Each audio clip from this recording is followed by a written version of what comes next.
Bom dia, meninos. Vamos aí continuando, né, em outro formato, mas continuando.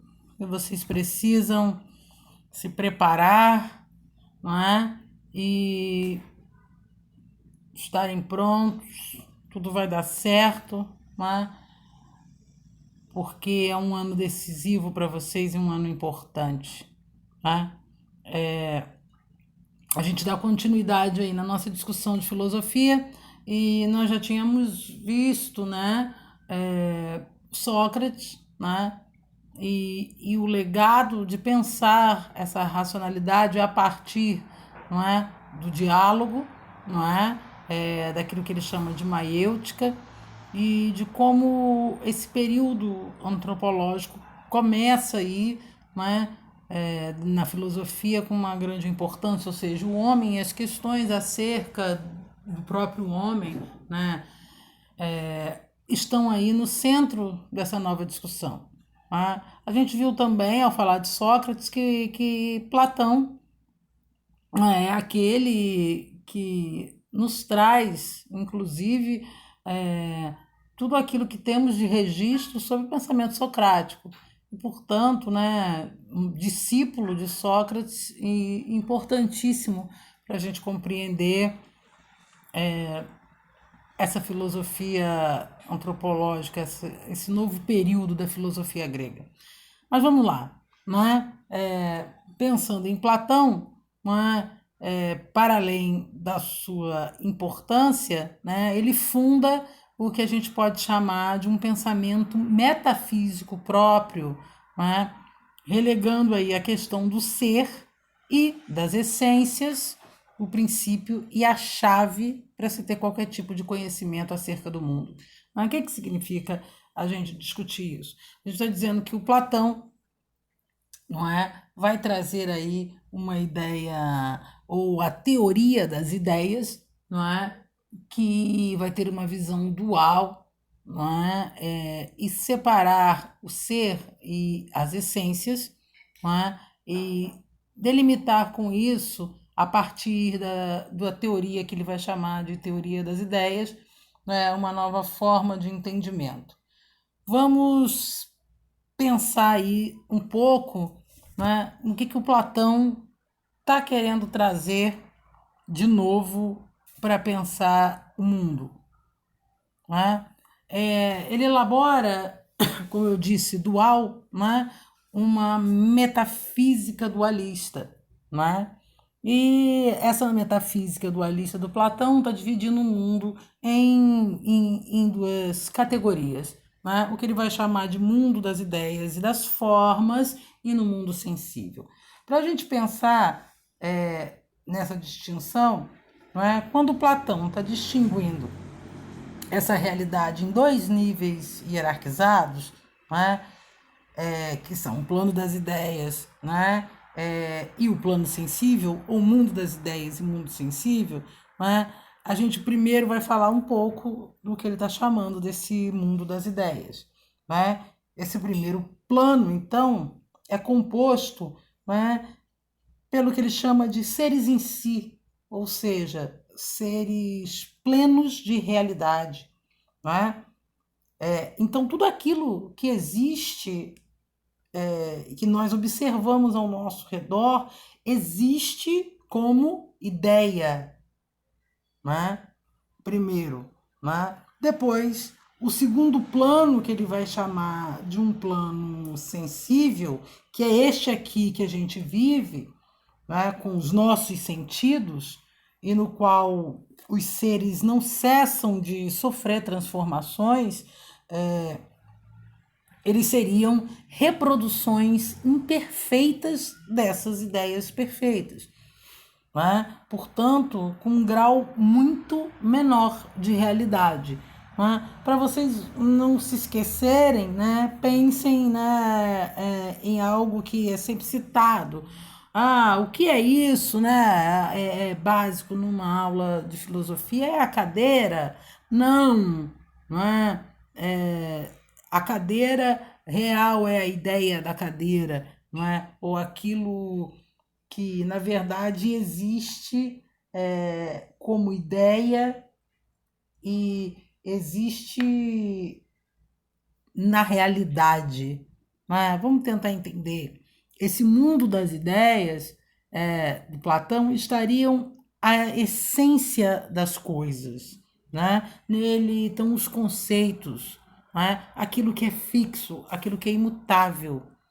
Né? Ou seja, que vai servir para descrever essencialmente cada ser ou cada objeto existente. Tá? Já no mundo sensível, não é? Que é este mundo que observamos, o mundo empírico, o mundo dos sentidos, seria a realidade, né? Que a gente está se defrontando todos os dias, no cotidiano, e que a gente acessa a partir da experiência. Não é? Eu vejo, eu toco, eu sinto, não é? E essa realidade, para o Platão, ele vai classificar como ilusória, enganosa, inferior. Não é? Porque ele diz, não é? E repete muitas vezes, que esse mundo dos sentidos, não é? Tudo aquilo que se entra em contato através dos sentidos, ele pode nos levar ou nos induzir ao erro. Não é? Ele é causado pela aparência das coisas do mundo. Não é? E essas aparências não correspondem às essências. Tá? Para a gente discutir aí as principais ideias do pensamento platônico, um dos primeiros pontos antes da gente começar é a gente entender o que Platão chama de ideia. Né? Essa ideia perfeita e imutável. Né? A ideia, ela não é aqui um produto do intelecto humano. Muito ao contrário. O Platão, né, para o Platão, a ideia ela tem uma existência objetiva. Ela é o ser propriamente dito.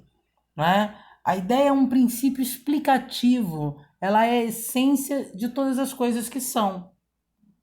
Então, não somente não é uma criação humana, como também a ideia seria a própria capacidade de conhecimento do ser humano. Não é? Ela existe pelo pertencimento de sua alma, né, racional a essas ideias, ou seja, a essas ideias e verdades puras. Tá? Mas vamos debater aí as principais ideias que o Platão vai defender. O primeiro ponto, né? A ideia da dialética.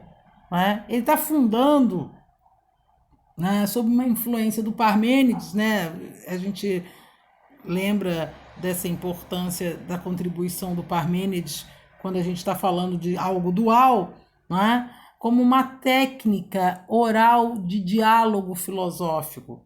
Né? Ou seja, tese, antítese. Né? A dialética consistiria na obtenção de uma nova ideia, uma síntese, né, que se dá a partir dessas oposições. Não é? Tese, não é? Tudo que eu tenho uma tese, eu vou ter o contrário, ou seja, algo dual, que é uma antítese desta mesma ideia. Ou seja, ele parte sempre de um princípio dialético. O que a gente vai chamar de idealismo. Aonde está essa noção de idealismo no Platão? Por quê? Para a prosperidade, posteridade e, mais importante do legado platônico, é a criação nas ideias, e nos conceitos das coisas, o lugar da verdadeira essência e o verdadeiro conhecimento possível. Então, segundo ele, o que ele está chamando de conhecimento, o que ele está chamando de verdade, e todas as relações e todos os seres existem verdadeiros e imutavelmente em sua forma ideal, ou seja, no mundo das ideias. Então, daí viria o que é uma verdade imutável, uma verdade suprema, deste mundo metafísico e abstrato.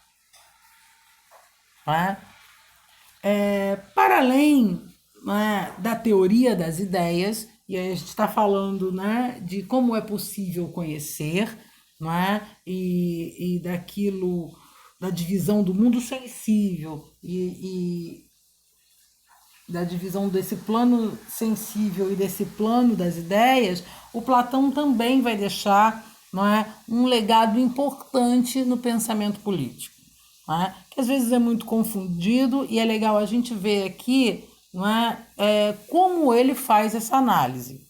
Não é? Se ele está falando o tempo todo, né, em um pensamento dialético, em algo que se opõe a outra coisa, não é? Se ele é um idealista, como nós vimos, não é? Ele tem uma teoria política extremamente baseada, não é, nesses conceitos que ele está defendendo. Não é? O que significa dizer isso? Significa que a crítica que o Platão vai tecer sobre essa democracia ateniense, ou sobre como os gregos se organizam politicamente, não é uma crítica muito elaborada de que os homens, não é, deveriam exercer funções específicas, não é, para que esta sociedade, é claro, tivesse harmonia, paz e funcionasse melhor. Não é? O que ele está querendo dizer é que esse modelo democrático de Atenas não atende à necessidade da própria polis. E ele vai explicar por quê. Ele diz, não é, que como os indivíduos podem ser movidos por interesses diferentes, por objetivos diferentes e por terem caráter diferentes, não é, eles deveriam exercer funções específicas. Então vamos ver como ele organiza, não é? Pensando em uma harmonia, tá? Ele está falando aí de um corpo político, não é? Que funcionaria com muito mais harmonia do que esse modelo democrático se as pessoas exercessem, os grupos exercessem as funções que lhe cabem dentro dessa polis, não é? Vamos tentar entender. O primeiro ponto, então, é que alguns teriam o que ele vai chamar de um caráter concupiscível. O que significa isso? Ele está dizendo que alguns homens têm um tipo de alma, em que há a prevalência dos desejos e das paixões mais animais. Então ele está dizendo que, a gente já discutiu sobre isso, que um determinado grupo é movido por suas paixões, não é? Esse caráter mais impulsivo, que leva o homem a ser movido pelos seus interesses, não é? Muitas vezes pessoais, estaria localizado principalmente na região abdominal das pessoas. Ele está falando de um corpo mesmo, não é? Nesse modelo político ideal que o Platão está pensando, não é? Esse seria um bom atributo, ou seja, este grupo, não é, que pensa na conquista, nos seus interesses, seria um grupo atribuído para artesãos e trabalhadores em geral, não é? Pois eles poderiam, por conta dessa paixão, desse desejo, dessa busca, em suas condições de trabalhos autônomas, exercerem a sua liberdade sem se sentirem submetidos a grandes responsabilidades. Não é? As disputas, não é? Os interesses, então estariam movidos a essas paixões, e ele está dizendo que determinados grupos, que ele está falando, né? Ou seja, aqueles que trabalham, é uma crítica mesmo, não é? Direta até a aristocracia ateniense, né? Aqueles que querem acumular bens, terras, propriedades, né? O que ele está falando, dentro do entendimento do mundo grego, né, gente? Vamos sempre lembrar disso. Né? Funcionariam, né, como seres movidos aí pela região do abdômen, pela impulsividade das paixões, e então seriam aptos para o trabalho, né? Eles iriam gerir a polis. Né? O segundo ponto, ele fala sobre aqueles de um caráter irracível, não é? E aí, nesse tipo de alma, ele está dizendo que prevalecem impulsos de ira, impulsos de cólera, não é? Impulsos de agressividade, de força. Não é? Não é que isso não é necessário dentro de uma sociedade, mas o Platão está dizendo para nós que essas características estariam mais presentes no coração, não é? E seriam bons atributos para soldados. Não é? Então, aquele cujo caráter é irracível não deveria, não é, ocupar posições políticas, mas seriam aquelas pessoas aptas a garantir, não é? A gente também está falando aí de tempos de conflitos entre as polis e as cidades gregas, né? E que seriam, sim, homens, né, necessários para manter aí as fronteiras, os limites, os territórios das cidades-estado. Né? E seriam aptos para serem guerreiros. Né? E aqueles de caráter racional, né?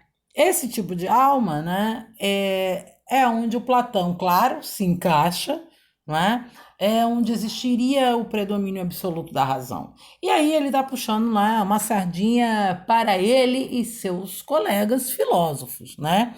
A localização corporal, segundo essa teoria, dessa característica, estaria, claro, na cabeça, né?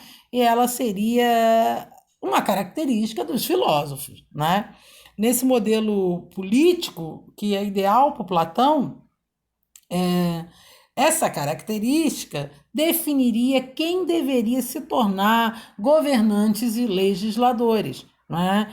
Essa capacidade racional, por ser um ser gerido, né, pela sua cabeça e ter o predomínio absoluto da razão, né, e do intelecto, levaria esses homens a conseguir governar de forma justa, né? Forma essa que atendesse melhor o interesse de toda a cidade e, portanto, segundo ele, que garantiria a harmonia da polis.